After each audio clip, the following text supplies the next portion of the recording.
Hey, what's up, guys? Julio Rico Varela, Latino Rebels Radio. Look, I already got two thumbs up and a heart emoji. How's that? It is Wednesday, April 15th. I think, yes, Wednesday, April 15th, 2020, week 3 of Latino Rebels Radio live. I'm in the Boston area. And I'm also trying to bring, like, some OGs, as they say, like people that have known me since Latino Rebels was formed, even before. And one of those people, man, I gotta have to think the first time I met Marce, but I think it was in Chicago. And then I said, "Oh, you should be part of Latino Rebels." And she's in the Bay Area. She's an incredible environmental leader with Azul, and she'll talk to you a little bit more about that.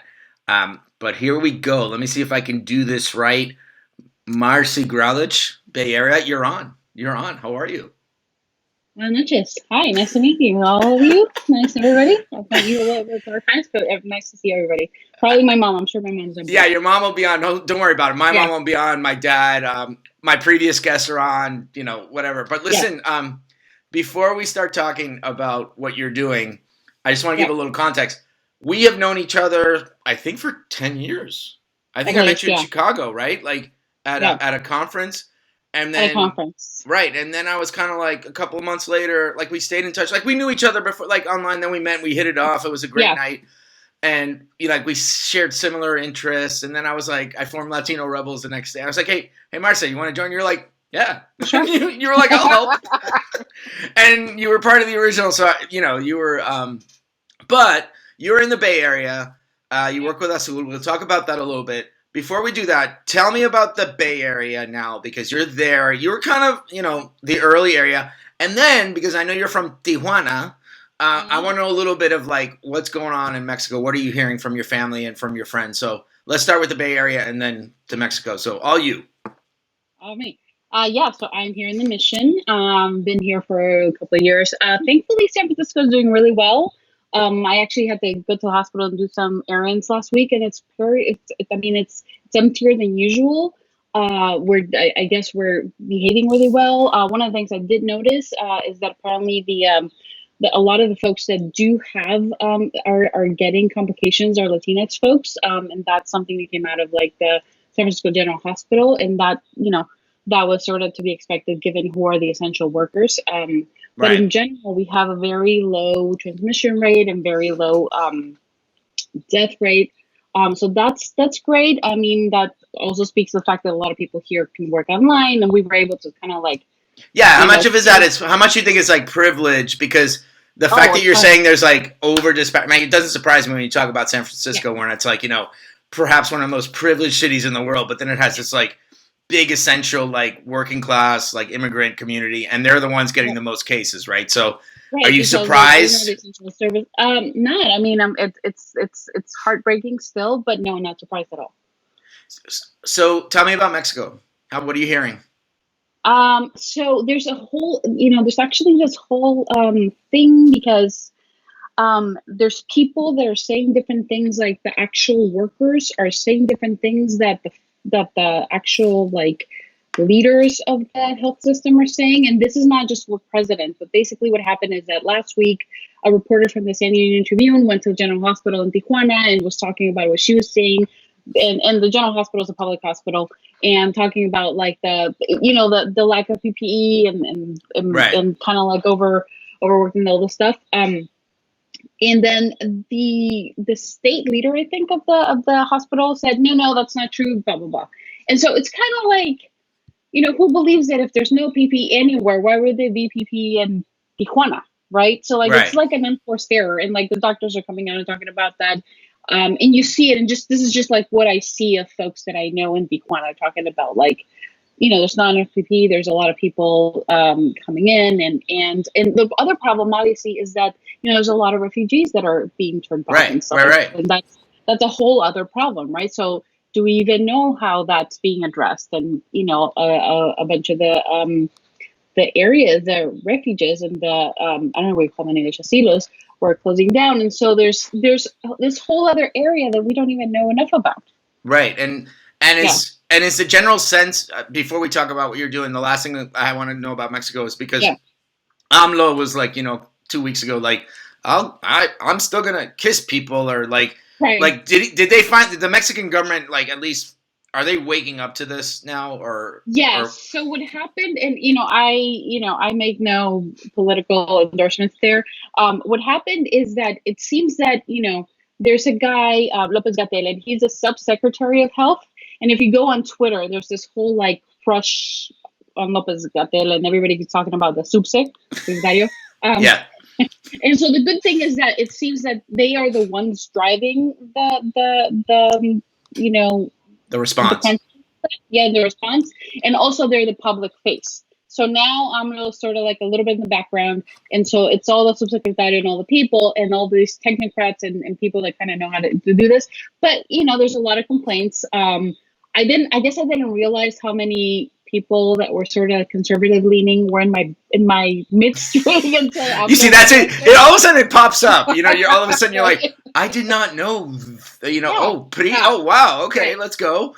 Yeah. And so sometimes it's really interesting trying to figure out how much is it like a real complaint and how much is it political. Yeah. It's just AMLO and I hate it, right? Yeah. In terms of the response, I think you just say, the doctors and the nurses and the health workers are the ones on the front lines. And so, something that shouldn't be politicized, and just kind of listen to them. Yeah. So let's talk a little bit about the environment, because one of the things when you do at Azul, Earth Day is what, next week, right? When is Earth Day? Should have been Monday, yeah. It should, right? So it's like it's still gonna be, but yeah. Yeah, it's still gonna be, right? So by the way. So I thought, you wanted to get on. I was like, because I'm not hearing a lot about the environment and COVID, right? And things are, because what I'm hearing is like, there's no consumption, so that's interesting. So can you break down some of the as an environmentalist, like as an activist, as someone who does amazing work, like what are the things that people need to know about the environment and COVID that they might not be hearing, as opposed to, you know what I mean? It's like, sure, yeah. So that's the thing. Like it's with one of the big things. I think the biggest takeaway is that there's the federal government in the U.S. is taking the opportunity of COVID to kind of like sneak in a lot of stuff. So they're rolling back. They're rolling back environmental guidelines and rules, and that's the big problem. On top of that, I think the biggest thing that we haven't noticed at the beginning, there was this whole narrative of like, oh, well, humanity is the virus and we're the ones, and all of a sudden, the earth is so great and like all these little animals are outside and it's because we're the ones that are like polluting. But it was just like a very dangerous conversation because, this is discussed in the past, and this is sort of called ecofascism.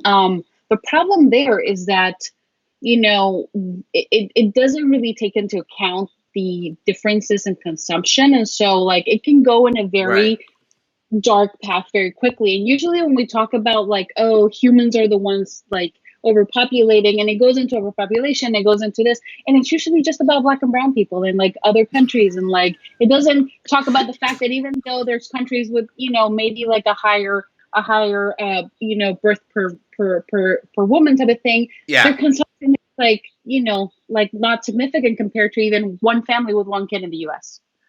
Right. So that's something that really worries me. All right, so that worries you. What about this whole notion of like, okay, no one's driving cars, there's no planes, like is that anything? Is there anything good coming out of this, or is it more complicated? Because it feels, I don't know much, and that's why I'm asking you. Yeah, I mean, it's the blue sky is fabulous, and maybe there's a lot of great folks working on this. Maybe there's a thing that we kind of take it as inspiration, and we say, hey, like, we can do this. Look how quick it is. Maybe, maybe we need a Marshall Plan for the environment. And there is, right? The Green New Deal, right? Like, how do we actually like double down on this? How do we? Oh my God, look, we're actually like, there's no, what happens when you don't have any cars? Wow, right. Exactly. And so I'm not saying we're going to get rid of cars, but like maybe it'll inspire a lot of people that are not, like there. The other thing that doesn't get talked a lot about is the fact that actually like, places and populations that are in places that are in more polluted places actually are going to be impacted greatly or in a greater sense by COVID because of the respiratory. Yes, because there's actually a study came out of Harvard last week that talks about how even a slight increase in particulate matter actually leads to higher or more serious complications of COVID. So now you're talking about folks that are already dealing with, environmental injustice in their day-to-day lives and the pollution. And now on top of that, you have to deal with COVID and, and I'm not saying this is the reason why, but it's no surprise that we're seeing, higher death rates and higher complications for people of color all over the country. Right. So it's not just essential workers. There's an argument that could be because there's more pollution in this area, COVID, the virus tends to maybe thrive under more unset conditions, or maybe they're weakened. And the thing is that there's actual studies that talk about how higher levels actually do have lead to chronic disease and heart disease and asthma and stuff like that, diabetes, bronchitis. And so you already have a population that's dealing with these issues, and now it's a double whammy, right? Yeah. And so obviously we tend to put polluting industries and polluting infrastructure. We don't put it in the fancy places, right? We put it where people of color live, right? And so why not? Because they're not going to complain. It's I know what you're saying. I know what you're saying. Yeah. So listen, let's talk about Earth Day, because I'm really fascinated by this notion of Earth Day in the middle of a global pandemic. How do you begin to put a context? Because Earth Day's kind of become a thing, right? In the last couple of years. Well, it's the 50th anniversary. It's a big thing. Okay, the 50th anniversary of Earth Day is next week. This year, yeah. It's definitely not going to be the top headline. Maybe it will be. I don't know. But so how do you you know what I'm saying? Because how do you begin to put this all into context? It's hard because you have to cut through the noise, right? Obviously, there's news fatigue. There's there's also activism fatigue, and you see all these things that are going on, and you just have to try and reach people. And there's a bunch of events that are actually happening online, and people are trying to.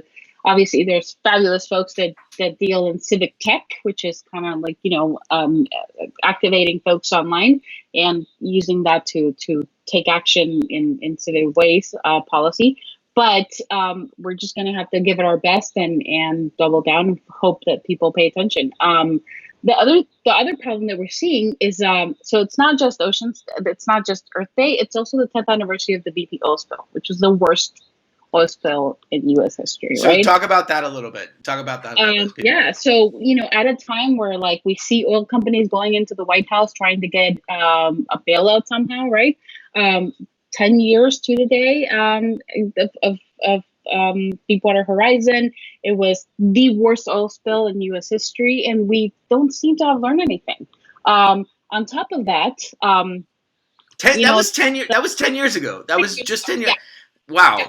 It feels like nothing's happened. And top of that, what are you going to say? On top of that, the plastic companies, which are obviously made out of fossil fuels, are not going to let this crisis go to waste. And now they're trying to say that because of health issues, we need to use more plastic. And they try to get the Health and Human Services department to endorse this thing that said that single-use plastics were actually the most healthy things. And there's actually, this is interesting. Can I because this is where I think puts it down. So we went from even 3 weeks ago, right? Anyone that went grocery shopping, I'm in bag-free Massachusetts, so I've gotten my trunk, I've gotten really good, right? It's almost like if I don't have a reusable bag, I just buy it, whatever. And so my trunk is I got plenty of reusable bags. And then I go into I'm doing my little social distancing grocery shopping in my local, and I'm ready to go. It's about 3 weeks ago, right? So it wasn't people weren't saying, oh, you got to wear a mask or whatever. Right. But there was, you had to get online and you had to wait and you sanitize. And I had my 4 bags, and someone was like, oh, you can't do that anymore. And I was like, what? And I just kind of was like, and then all of a sudden I'm getting single plastic. So what happened? And what's the reason? Well, and so obviously, I would have to look into the specific details of each ban and the jurisdictional, but it's been basically the plastic lobby not letting a crisis go to waste. And so what they're trying to do is they're trying to get this idea that plastic, single plastic, is basically the most healthy or most hygienic thing. And from the beginning, this has been their thing, right? So like, oh no, when we were trying to do this in California, they were saying like, oh no, you can't use reusable bags because they're dirty. And I'm like, well, I mean, you wash them. Anything reusable. Right, but my point being is like, couldn't have, I mean, if God forbid there's coronavirus, it could be on a freaking piece of plastic. Lives the longest on plastic. Exactly, like it lives on plastic. I know, like for me, like why let thoughts get in the way of a good argument? But you know what I'm saying? It's like, for me, couldn't you just do a campaign and be like, hey, after you go to the grocery store, before you put your reusable bags away, you might want to sanitize it. You might want to clean them with gloves. Like, I think people have so much. Some places, what they're doing is that they're having people bag their own stuff. Perfect. I'm actually totally cool with that. Like, because it's like, bags, I'm behind it, and so nobody's exposed, and that's fine. But all of a sudden, like everything, it's like, at least where I'm in Massachusetts, there's not even paper. Everything's single-use plastic. And I'm sorry, I get all like my voice cracked. I was like, we just literally went from no plastic, no paper bags to reusable, and then within like 2 days. And here's the thing: 2 days, there was like, at least in the grocery store where I was, there was like, I venture to say 1,000 single-use plastic bags. Yeah. Is that happening in San Francisco and like places? Is that? It's happening outside of San Francisco. I go to the like big Mexican market, and they said, no longer actually using reusable bags. And so I was like, wait, hold on. And so people are dying, people are sick, people are losing their jobs. And what does a plastic company think? What does the plastic industry think? Let's take this opportunity and make the most of it. And the thing is, that's what they think. And there's no, I mean, like coronavirus can be on cardboard, it can be on wood, it can be on like a countertop. The study shows that plastic is one of the surfaces on which it lives the longest, if not the longest. I just was fascinated by like how all of a sudden, like everything got produced. Like everything's produced again. I was like, like I can't get a Lysol sanitizing wipe, but here's a bunch of plastic bags. So what do you do as an environmentalist in the time of pandemic? Like, how do you begin to get through this? Like and the work what you do with the oceans. Like, is there a context at all? Like, how are you doing the work? Because, like you said, it's like everything. COVID touches everything, and in a lot of ways. I mean, it's going to impact everything. I mean, I think the thing that came to mind was like, when fishermen can't go out to fish, you mend your nets. So mending a lot of nets, getting ready for the moment that we can go out and kind of do that. But in the meantime, doubling down on the mediums that we do have and the reach that we do have, and creating those materials and creating those that information and making it available for folks. We're still doing a bunch of media here in California, mostly in LA. We are like the ones that have the material in Spanish for plastic pollution, and so we send it all over the place. So just kind of doubling that and make sure that we have our science-based information, and that's what we can do, right? Yeah, my mom actually commented. She's in New York, a nurse, and I posted a comment of while you were talking, and she said in New York you have to like pack your own reusable bag in Westchester where she is, which I think is like, why? I think that's completely reasonable. Like, why did we stop being eco-conscious all of a sudden? Because the plastic industry folks are ready to. Wow. Here's the thing, like, so we do have, like, we understand is that because of like, this actual conscientization around people and the fact that we are starting to use less fossil fuels, like oil companies and et cetera, they're actually betting on plastics to kind of like keep up the demand. The burning. Wow. Yeah. And so then what about, and without consumption? Stuff like that. Yeah. And the consumption of oil in general, like fossil fuels are not like, I mean, I don't know how cheap it is in California, but when I was in Massachusetts, like a couple of days ago, I literally like drove past a gas station. It was $1.87, which I know oil companies.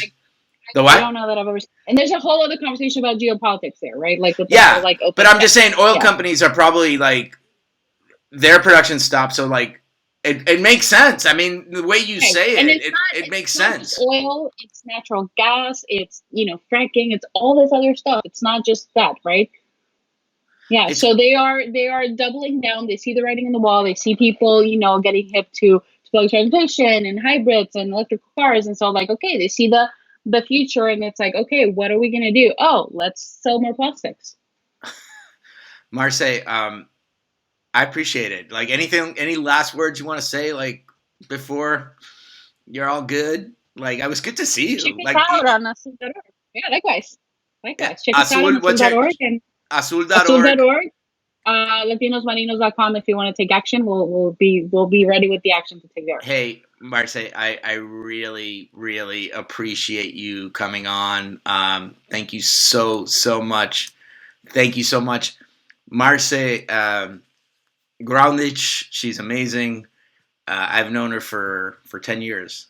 10 years, amazing. So, listen, before we go, I want to share a couple of stories from Latino Rebels today. So, why don't we go and like do some of that? I fixed my shared screen. I'm not messing around with the music yet, but one of the stories I did want to share, as you can see, first of all, it's a great Latino USA NPR, which is part of Futuro Media, about Sanders dropping out, what it means for the Latino vote. So check that one out. But I wanted to, of course, I didn't want to do that. I wanted to look at, let me get to this page here. Just going to move this here. Yeah.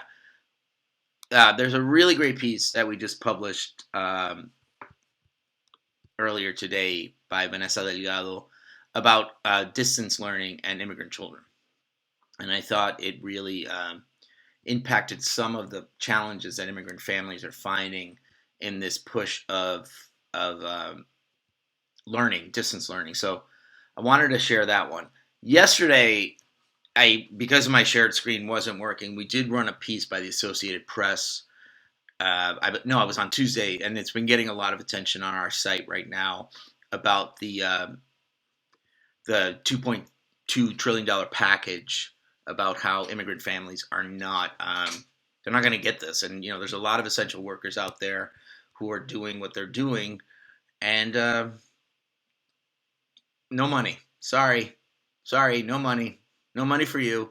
And I'm sure there's plenty of people out there, especially even people in our own Latino Rebels community, that are probably who probably share the same country of origin as a lot of these people, who probably they don't deserve it. So we get into a lot of discussions about that with people, and sometimes it gets a little bit heated on Latino Rebels Facebook. But I just find it to be there's something wrong, especially in time of a global pandemic, to be thinking like this. But anyway, that's something that I think needs a lot more of a serious exploration. Another top story that I wanted to share today, and end it with two things. There was a protest in Puerto Rico this morning, demanding for more COVID-19 testing. It was Colectiva Feminista, which is a feminist group collective in Puerto Rico. They did a line of protests with cars, right? Let me see if I can play a little bit of it, if it gives me. Of course, and of course, Facebook's allowing for but you can see some of this. Let's see if it plays. Yeah, there it is. So there's a protest that was happening. Let me see if I can get to the cars here. Demanding for more tests in Puerto Rico, more COVID tests. It was outside of the WIPR TV Channel 6, and it had a lot to do with the lack of testing in Puerto Rico, allegations of corruption, surprise, with the government of Puerto Rico. It had to do with, things that had to you know what I mean? It's like just typical problems with the political class of Puerto Rico. And it's just, if you've been following what's happening in Puerto Rico the last couple of days, there's nothing that surprises me anymore about COVID responses and the political responses to Puerto Rico. In the meantime, there was also a protest in Lansing, Michigan, with against a Democratic governor about rights. Like, people were voting for rights, and we kind of commented about it. I think the journalist that decides to see if any of these people have tested positive for coronavirus in the next couple of weeks, that'd be a story. But I think, these are two types of protests that are happening, and I'm not discounting this protest. I mean, how it ever got formed, but there were Proud Boy signs, there were Confederate flags. You got to question a little bit about the motives of the protest, just as much as there's a political motive in Puerto Rico, which is that it's not the point. But why? Why are people protesting in the middle of a global pandemic? And I think, to be honest with you guys, you're going to see the president of the United States take advantage of this. This is what you're going to see more of. You're actually going to see more of these type of protests against American rights, about opening the economy. Why is the economy not opening? And this is going to be another campaign platform of the Trump presidency. So you're not going to be surprised. I mean, there is this feeling of frustration. There's people are fed up, whether it's in Puerto Rico, whether it's in Michigan. And again, I'm not discounting the frustrations of people, but I also think you have to begin to question the motives of what's going on. I mean, protesting against corruption and lack of testing is a little bit different than protesting against I can't go out. I'm a stay-at-home order. And that's, I think, is for public health, right? As opposed to they're both for, you know what I mean? It's protest more tests in Michigan if it really bothers you. But so that trended. And obviously, we're seeing more and more of a partisan divide in this debate, which is sad, but it's America, and this is what we've become. And you're going to see more of this. I mean, I personally think you're going to see, because this trended in Lansing. I haven't even seen what the president said tonight, but I'm sure he's going to use this. I'm sure he's going to say this is why we need to open up the country, even though every public health official in the federal government is pretty much saying don't. So that's where we're going to see. I think we're going to get into that phase, whether it's in Puerto Rico or whether in parts of the United States, of people not understanding how serious this is. And then, maybe someone in Kansas might be protesting because, New York is full of elite liberals, and, there's not going to be 50,000 cases in Kansas, but, New York's going to have more deaths. And I think that you're going to start seeing sort of this class and political divide even more and more. I don't want to feel I don't want to say it's going to be like the Hunger Games when there's different regions of the country, but you start seeing states together. It's starting to become this. And it's definitely starting to become partisan. It's getting worse. And the president's not helping. I don't care what anyone says. I can't see how anyone looks at this president and says, wow, he's got a handle on this, huh? Man, what a handle he has on this crisis. What you saw the last couple of days, the narcissism, the arrogance, I don't even think there's any intelligence, or it's anyone that tries to question this is look at Fauci. It looked like he was reading he was a hostage video on Monday when he said what he said on Sunday, and then he had to say what he said on Monday. It's tough. It's tough when you have a president who is claiming that he did everything he could when he hasn't. And he's trying to rewrite history, and good on places like CNN with saying president tries to revise history of coronavirus. And the White House actually released something tonight to prove that the American left, the left, is trying to discredit the president. If you see that they sent all these links, I mean, a lot of emphasis has been placed on the travel ban for China, and that was just one thing. And you know what? A travel ban on China, guess what? It didn't stop the virus. You know what I mean? And we didn't do as much isolation in the beginning. We have not done as much testing. And you could say what you want, but eventually the testing has to reach a level of, mass testing. And people that talk about, well, this is, national, you look at the national health system in Italy has socialized medicine. It's like, guys, there's socialized medicine in South Korea. And South Korea managed to handle this. So the question you need to ask yourself is like, why did it work in South Korea and it's not working here? And is it because we're a democracy? Who knows? But we're not asking, I think there's really no cohesive federal effort. And it starts at the top. And you saw the president get really upset because he was challenged by a reporter from CBS News about all this. He tried to spin it. It didn't work. He didn't answer the question. He got pissed off. And anyone that has a brain on their head would know that we're getting gaslit. But the problem is then you have people that defend the president, and you get Kellyanne Conway on Fox News screaming at the World Health Organization earlier today because they should have done more with COVID-1. I don't know if you saw that clip, but it's like, why? It's COVID-19. Why didn't they do anything with COVID-1? I mean, COVID-19, the 19 is because of the year of the virus, guys. 2019, COVID-19. COVID-1 is, there's no it's COVID-19. You know what I'm saying? There's no 18 other versions of this coronavirus. There's no 18 other pandemics. There's no 18 other outbreaks. But that's what you're going to get. And then when you get on Fox News and you do it, people are like, oh yeah, that must be a COVID-1. Oh, the WHO, wow. Like, they really messed up. Granted, WHO, there is bureaucracy in these large organizations. There are questions to be asked about the response. But now you're going to try to blame it on the WHO?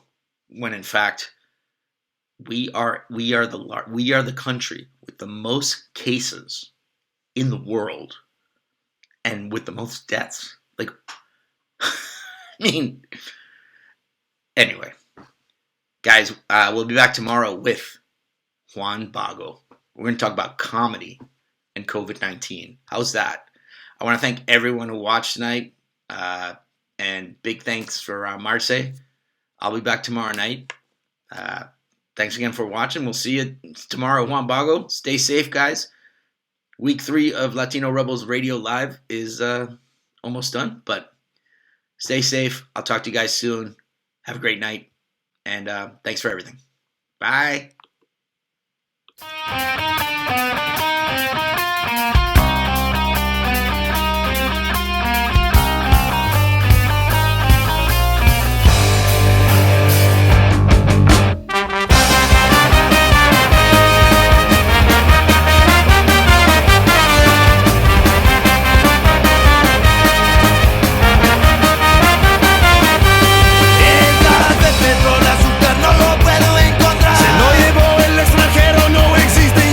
Ven a